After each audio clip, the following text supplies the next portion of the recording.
আসসালামু আলাইকুম। আজকে আমাদের মানাস কিচেনের স্পেশাল রেসিপিটা হচ্ছে জলগোস্ত। কি বল? শুরু করা যাক আজকের রান্না। আমরা প্রথমে কি দিব? প্রথমেই আমরা যেই পাতিলটা আছে এখানে আমি এটা অলরেডি গরম হিট হচ্ছে, আমি এখানে পানি দিয়ে দিব 1 কাপ পরিমাণ। পানিটা খুব ভালো করে ফুটতে হবে, না ফুটলে এটা মেন কাজটা শুরু করা যাবে না। সে পর্যন্ত আমরা 5 মিনিট অপেক্ষা করি জলটা গরম হওয়ার জন্য। তো দেখুন আমার আমি যে গোটা যে মশলাগুলো দিয়েছি সেগুলো ফুটে গেছে এবং একটু নরম হয়ে গেছে। এই অবস্থায় আমি এখন বাকি যে পেস্টের মশলাগুলি আছে সেগুলি আমি দিয়ে দিব। এখানে আমি আদা বাটাটা দিয়ে দিচ্ছি, এখানে অল্প একটু পেঁয়াজ বাটা ছিল সেটা দিয়ে দিচ্ছি, এবং সেই সাথে যে গুঁড়া মশলা আছে ধনিয়া এবং জিরে গুঁড়ো সেটা আমি পুরোটাই দিয়ে দিলাম। এখানে পরিমাণ হাফ চা চামচ করে আছে। হলুদ এবং মরিচও হাফ চা চামচ পরিমাণটা আছে। এখন আমি এটাকে ভালো করে নেড়ে দিচ্ছি। লবণটা এখানে একটা জিনিস খেয়াল রাখতে হবে, লবণটা আমি দেব পরিমাণে কম, কারণ লবণটা পরে আবার আমাকে দিতে হবে যখন ঝোলটা টেনে যাবে। আমি এখানে লবণটা অল্প পরিমাণ আগে দিয়ে দিচ্ছি। বেশ সুন্দর একটা ঘ্রাণ বের হচ্ছে। তুমি কি পাচ্ছ ঘ্রাণটা? মশলাগুলো হ্যাঁ আস্তে আস্তে ব্লেন্ড হচ্ছে আর হ্যাঁ। সুন্দর একটা এখন এই মুহূর্তে আমাকে যেটা করতে হবে,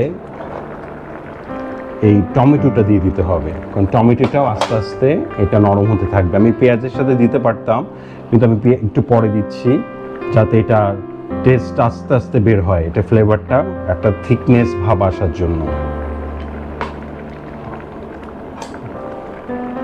এখন আমি দিয়ে দিব টক দই। টক দইটা কিন্তু এখানে আমি পানি ঝরিয়ে একদম ঘন, দেখতে পাচ্ছ বেশ ঘন। আমি টক দইটা পুরো পরিমাণটা এখানে দিয়ে দিলাম। কতটুকু পরিমাণটা? এখানে 2 টেবিল চামচ, 2 টেবিল চামচ, যেহেতু আমার 250 গ্রামের মতো মাংস আছে। যারা বেশি করতে চায় তারা এই রেশিও অনুযায়ী বাড়িয়ে নেবে, রেশিও অনুযায়ী মশলাগুলো তারা বাড়িয়ে। হ্যাঁ সেটাই। আমি আবার 1-2 মিনিট ঢাকনা দিয়ে এটা একটু ভালো করে ফুটতে দিচ্ছি। আমাদের রান্না প্রায় শেষের পর্যায়ে, এখন কি অবস্থায় আছে?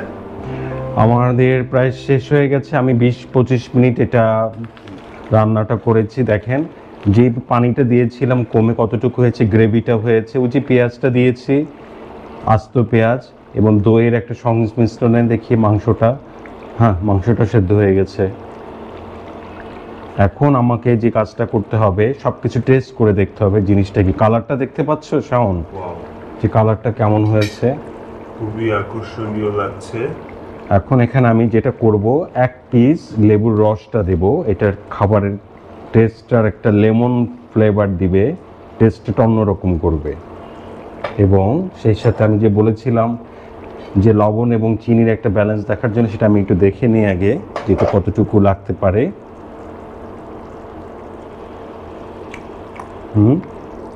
একটু লাগবে, আমি একটু দিয়ে দিচ্ছি, ব্যাস।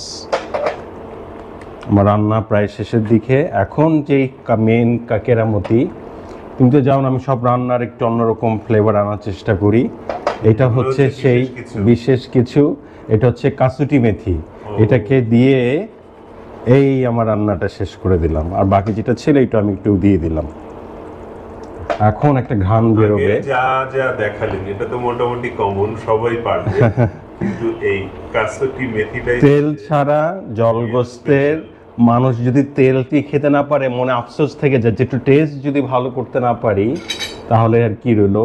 সবশেষে ফিনিশিং টাচে ধনেপাতা চাইলে, এটা যার ইচ্ছা, যেটা আমি কাসুটি মেথি দিয়েছি ওইটার ফ্লেভার এক হয়ে যায়। আমি এটা জাস্ট ডেকোরেশনের জন্য একটু দিলাম। এটা এখন আমি পরিবেশনের জন্য একটা সুন্দর প্লেটে এটা আমি পরিবেশন করব। আমার